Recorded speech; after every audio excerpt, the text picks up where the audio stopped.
Video की शुरुआत करते हैं। सबसे पहली कंपनी की बात करते हैं। पहली कंपनी का नाम है दोस्तों बीएससी लिमिटेड। बट इसको डिस्कस करने से पहले अगर आपने अभी तक चैनल को सब्सक्राइब नहीं किया है तो चैनल को सब्सक्राइब करके बेल आइकन को प्रेस कर लो ताकि आने वाली जितनी भी वीडियोस हैं उसका नोटिफिकेशन आपको सबसे पहले मिल सके। और एक डिस्क्लेमर भी है, जो भी न्यूज़ एंड अपडेट्स हम लोग कवर करेंगे वो सारी एजुकेशन पर्पज़ के लिए हैं, सीखने के लिए हैं। तो उसको किसी भी तरह का इन्वेस्टमेंट एडवाइस मत समझना, आप खुद से भी रिसर्च और एनालिसिस कर सकते हैं। तो चलिए दोस्तों वीडियो की शुरुआत करते हैं। सबसे पहले बात कर लेते हैं बीएससी से रिलेटेड कुछ इंपॉर्टेंट न्यूज़ एंड अपडेट्स के बारे में। तो आप सभी को पता है कि अगस्त का महीना शुरू हो चुका है और जुलाई के महीने में बीएससी अपने डेरिवेटिव टर्नओवर में इतना ज़्यादा वॉलेटाइल देखने को मिली है। कभी कंपनी सबसे बड़ा मार्केट शेयर लेकर बैठी होती है तो कभी कंपनी वही मार्केट शेयर को लूज़ करती हुई दिखती है। तो एनएसई और बीएससी के बीच में जुलाई के महीने में ज़बरदस्त झड़प हमें देखने को मिला है। और बीएससी की बात करें तो बीएससी का हालिया परफॉर्मेंस हमें कुछ खास अच्छा देखने को मिला नहीं है। 18.9% ये कंपनी नीचे है और ऐसे टाइम पे अगर ये कंपनी का मार्केट शेयर सबसे ज़्यादा होगा तो रिकवर करने के लिए काफ़ी बड़ा प्लस पॉइंट होगा बीएससी के लिए, क्योंकि जितना ज़्यादा टर्नओवर उतना ज़्यादा बीएससी के लिए रेवेन्यू एंड प्रॉफिट्स, राइट।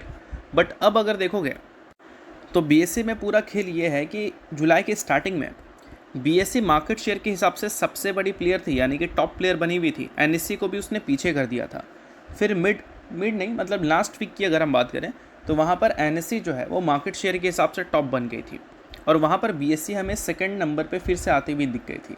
और वापस से जब जुलाई का महीना ख़त्म होने के कगार पे था तब बीएससी फिर से हमें टॉप पे आती हुई दिख चुकी है।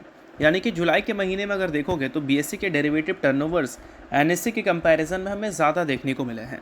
अगर आप देखें average daily options notional turnover तो 232 लाख करोड़ हमें देखने को मिलती है 23 ट्रेडिंग सेशन में। और ये अगर जून से कंपेयर करोगे तो ज़्यादा देखने को मिलेगा, मई से कंपेयर करोगे तो भी ज़्यादा देखने को मिलेगा, सिर्फ अप्रैल से कम देखने को मिलेगा, ठीक है। और वही अगर हम एनएससी की बात करें तो इनके जो एवरेज डेली टर्नओवर्स हैं वो 214 लाख करोड़ देखने को मिलते हैं, जो कि जून से कंपेयर करें तो काफ़ी ज़्यादा कम है, मई से भी कंपेयर करें तो काफ़ी ज़्यादा कम है, अप्रैल से भी कंपेयर करें तो कम ही देखने को मिलता है। तो एनएससी ने जुलाई के महीने का जो एवरेज डेली टर्नओवर शो किया है वो अपने बाकी मंथ के कंपैरिजन में वीक दिखाई है और वही बीएससी ने बाकी मंथ के कंपैरिजन में बेहतर दिखाई है, सिर्फ अप्रैल से उन्होंने कम दिखाया है। तो कहने का मतलब ये है कि जुलाई का महीना बीएससी के लिए काफ़ी ज़्यादा सही गया है। और अगर हम यही डेटा को अगस्त में भी रिपीट होते हुए देख लें तो हम उम्मीद कर सकते हैं कि बीएससी के आने वाले जो क्वार्टरली रिजल्ट हैं वो हमें बेहतर दिख सकते हैं। आने वाले क्वार्टरली रिजल्ट का मतलब क्वार्टर 1 नहीं, क्वार्टर 2 की बात हो रही है, ठीक है। ये बात आपको ध्यान में रखना है। और क्वार्टर 1 की अगर हम बात कर रहे हैं तो क्वार्टर 1 कल ही के दिन हमें देखने को मिलेगा। तो अगर आप बीएससी के इन्वेस्टर हैं तो इस चीज़ को आप ज़रूर ध्यान में रखकर चल सकते हैं। सो अब दोस्तों वीडियो में आगे बढ़ने से पहले बात कर लेते हैं सेबी रजिस्टर्ड टेलीग्राम चैनल के बारे में, जिसको आप ज्वाइन कर लो। लिंक इसका डिस्क्रिप्शन में दिख जाएगा। ज्वाइन करने का सबसे बड़ा बेनिफिट ये है कि जिस हिसाब से मार्केट में अप्स एंड डाउन दिख रहा है, ऐसे टाइम पे हर दूसरी कंपनी के एनालिसिस बहुत ज़्यादा इंपॉर्टेंट है। तो यहाँ पर आपको सभी कंपनी के टेक्निकल्स को एनालिसिस कर अपडेट होता हुआ देखने को मिल जाता है, जो कि हर किसी के लिए काफ़ी ज़्यादा यूज़फुल है। और इसके लिए आप चैनल को ज्वाइन कर फ्री में आप चेकआउट भी कर सकते हैं इन कंपनी के प्रॉपर टेक्निकल्स, जिससे आपको आइडिया लगेगा कि अभी इन कंपनी में क्या चल रहा है। तो without wasting any time link description में है, लिंक की तरफ जाकर चैनल को फ्री में ज्वाइन कर लो।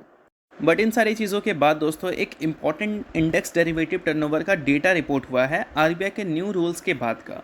देखो आप सभी को पता है कि आरबीआई ने जो प्रॉप ट्रेडर्स के लिए रूल्स हैं उसको काफ़ी ज़्यादा स्ट्रिक्ट कर दिया था और इसकी इम्प्लीमेंट 1 जुलाई से हमें देखने को मिली थी। तो असर तो हमें जुलाई के महीने में ही देखने को मिलता। तो बीएससी उस पीरियड में बेहतर परफॉर्म की है एनएससी के कंपैरिजन में। बट जब हम बात करते हैं इंडेक्स डेरिवेटिव टर्नओवर्स के बारे में तो वहाँ पर गिरावट देखने को मिलती है, यानी कि आरबीआई के जो रूल्स हैं उस रूल्स का इम्पैक्ट हमें ज़रूर देखने को मिला है जुलाई के महीने में। यहाँ पर एनएससी का डेटा देखने को मिल जाएगा आपको। एनएससी का डेटा दिखाता है हमें इंडेक्स का जो फ्यूचर टर्नओवर्स है वो हमें मंथ ऑन बेसिस पे 17% से गिरता हुआ नज़र आया है। जून के महीने में 4.75 लाख करोड़ का टर्नओवर था, जो कि जुलाई के महीने में गिरकर 3.96 लाख करोड़ का टर्नओवर है। यानी कि मंथ ऑन बेसिस पे 17% की गिरावट हमें इंडेक्स फ्यूचर्स के टर्नओवर्स में देखने को मिल रही है। बट जब हम बात करते हैं इंडेक्स ऑप्शन प्रीमियम टर्नओवर के बारे में तो वहाँ पर एनएससी का डेटा 16% से गिरता हुआ नज़र आता है। अगर हम पिछले महीने की बात करें तो 11.5 लाख करोड़ का टर्नओवर था, इस बार वो गिरकर 9.7 लाख करोड़ हमें देखने को मिलती है। यानी कि यहाँ पर भी मंथ ऑन बेसिस पे 16% की फॉल हमें देखने को मिल रहा है। और इसके साथ एनएससी के डेरिवेटिव टर्नओवर्स की बात करें तो वो हमें 2% से ही गिरता हुआ नज़र आ सकता है। नज़र आ रहा है। 42.7 लाख करोड़ का टर्नओवर इस बार इसने शो किया है, टोटल की बात हो रही है। और पिछले बार कितना था, 43.4 लाख करोड़। तो पिछले बार के मुकाबले 2% ये नंबर गिरा है। तो ओवरऑल अगर आप देखोगे तो मंथ ऑन बेसिस पे एनएससी ने अपने टर्नओवर्स को अच्छा शो नहीं किया है, ऐसा भी हम बोल सकते हैं। स्टॉक फ्यूचर एंड ऑप्शंस के प्रीमियम टर्नओवर की बात करें तो वो हमें 6% से मंथ ऑन बेसिस पे बढ़ता हुआ दिखा है, और ईयर ऑन ईयर बेसिस पे देखें तो 27% से हमें ग्रो करता हुआ नज़र आया है। Sorry, year on year basis पे नहीं, मतलब स्टॉक के फ्यूचर टर्नओवर्स हमें 6% से बढ़ती हुई दिखी है, और स्टॉक ऑप्शंस प्रीमियम टर्नओवर हमें 27% से बढ़ती हुई देखने को मिली है। आप इस डेटा को यहाँ से देख सकते हो।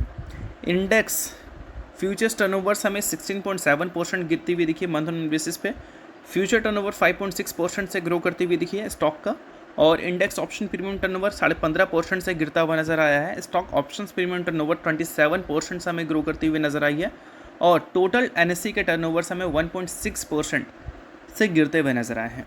तो बोल सकते हैं कि एनएससी का जो डेटा है वो उतना अच्छा इस बार रिपोर्ट नहीं हुआ है, जब आरबीआई ने प्रॉप ट्रेडर्स के लिए न्यू रूल्स इंट्रोड्यूस किया था, और उसी पीरियड में बीएससी के डोमिनेंस तो नहीं बोल सकते, बट हाँ बीएससी का जो डेटा है वो पहले के मुकाबले बेहतर देखने को मिला है। तो सिनेरियोज़ ख़राब थी, बट फिर भी बीएससी ने बेहतर परफॉर्म किया है, तो ये बीएससी के लिए एक सबसे बड़ा प्लस पॉइंट बन जाता है। तो चलिए इसके अलावा अगली कंपनी की बात कर लेते हैं, जिसका नाम है दोस्तों इरेडा, यानी कि Indian renewable energy development agency limited. IREDA की बात करें दोस्तों तो इस कंपनी का हालिया परफॉर्मेंस हमें कुछ खास अच्छा देखने को मिलता नहीं है। 52 वीक हाई से 25% ये कंपनी नीचे है, और ऐसे टाइम पे इस कंपनी के अर्निंग्स हमें देखने को मिलने वाले हैं। तो ऐसे टाइम पे क्या मतलब, आज के दिन इस कंपनी का क्वार्टरली रिजल्ट हमें देखने को मिलेगा, और क्वार्टरली रिजल्ट को लेकर मार्केट की जो एक्सपेक्टेशंस हैं उसमें मुझे रेवेन्यू का डेटा देखने को नहीं मिला है, बट जब हम बात करते हैं प्रॉफिट के डेटा के बारे में तो मार्केट उम्मीद कर रही है 583 करोड़ के नेट प्रॉफिट, और क्यू एन क्यू बेसिस पे देखोगे तो ग्रो करता हुआ नज़र आ जाएगा, और ईयर ऑन ईयर बेसिस पे देखोगे तो डबल से भी ज़्यादा की ग्रोथ देखने को मिल सकती है।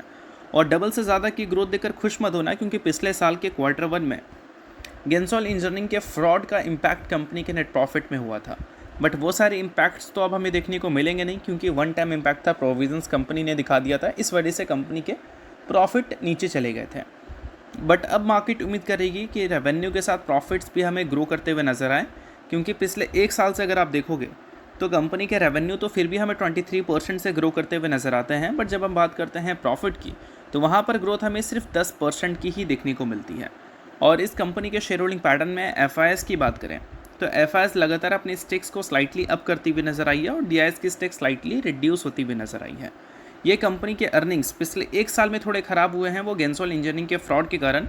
बाकी उससे पहले का रिकॉर्ड देखोगे तो इरेडा के नंबर्स हमें अच्छे देखने को मिलते थे, बट फिर भी स्टॉक हमें लगातार ख़राब परफॉर्म करता हुआ दिखता था। अब इसका सबसे बड़ा रीज़न है इस कंपनी का प्राइस टू अर्निंग मल्टीपल्स। देखो, आप सभी को पता है कि कोई भी कंपनी का आईपीओ जब आता है ना, तो उस कंपनी के आईपीओ की वजह से उसका जो वैल्यूएशन है वो काफ़ी ज़्यादा बढ़ जाता है, और लिस्टिंग के बाद जो शॉर्ट टर्म ट्रेडिंग्स होती हैं वो कंप्लीट हमें वैल्यूएशंस के बेसिस पे ही देखने को मिलती हैं। वैल्यूएशन महंगा होता है, लोग प्रॉफिट बुकिंग करते हैं, तो हमेशा कोई कंपनी जब अच्छा आईपीओ लाती है, मतलब अच्छे लिस्टिंग गेंस दिखता है, तो उसके कुछ मंथ उस कंपनी में लगातार वीकनेस ही दिखती है, क्योंकि वैल्यूएशन वाइज कंपनी बहुत ज़्यादा एक्सपेंसिव होती है। ये चीज़ आप बहुत सारी कंपनीज़ में देख सकते हो, इरेडा में देख सकते हो, आप देख सकते हो वारी एनर्जीज में, आप देख सकते हो टाटा टेक्नोलॉजीज़ में। ये सारी कंपनीज आपको लाइव एग्जांपल दिखाएंगे। देखो, लिस्टिंग से पहले इस कंपनी का जो प्राइस टू अर्निंग मल्टीपल्स था, और लिस्टिंग के बाद जो इस कंपनी का प्राइस टू अर्निंग मल्टीपल्स था, उसमें कई टाइम्स का जंप था। बट क्या उस पीरियड में कंपनी के पीएनएल में रेवेन्यू हमें कई टाइम्स ग्रो करती हुई नज़र आ रही थी? बिल्कुल भी नहीं। अगर हम डबल की भी बात करें तो डबल भी तो नहीं होता हुआ दिख रहा था। तो रेवेन्यू एंड प्रॉफिट अगर डबल नहीं हुआ है, और price to earning multiples double छोड़ो ट्रिपल या 5-6 गुना हमें होता हुआ दिखा है, तो कहीं से भी वो चीज़ें अच्छी हैं? बिल्कुल भी नहीं। तो वो सारी चीज़ें प्रॉफिट बुकिंग लाती है, और इसी वजह से एक लंबे टाइम से इरेडा की जो परफॉर्मेंस है वो हमें बाजार में कुछ खास अच्छी दिखी नहीं है। बाकी अगर आपने अभी तक सेबी रेस्ट रिसर्च एनालिस्ट के टेलीग्राम चैनल को ज्वाइन नहीं किया है तो सेबी रेस्ट रिसर्च एनालिस्ट के टेलीग्राम चैनल को ज्वाइन कर लो, लिंक आपको डिस्क्रिप्शन में दिख जाएगा। वहाँ पर बीएससी और इरेडा दोनों के टेक्निकल्स प्रॉपर एनालिसिस के साथ अपडेट किए जाएंगे, जिसको देखकर आप समझ सकते हैं कि आने वाले कल में क्या एक्सपेक्ट इन कंपनी से किया जा सकता है। तो लिंक आपको डिस्क्रिप्शन में दिख जाएगा, लिंक के थ्रू जाकर चैनल को बिल्कुल फ्री में आप ज्वाइन कर लेना।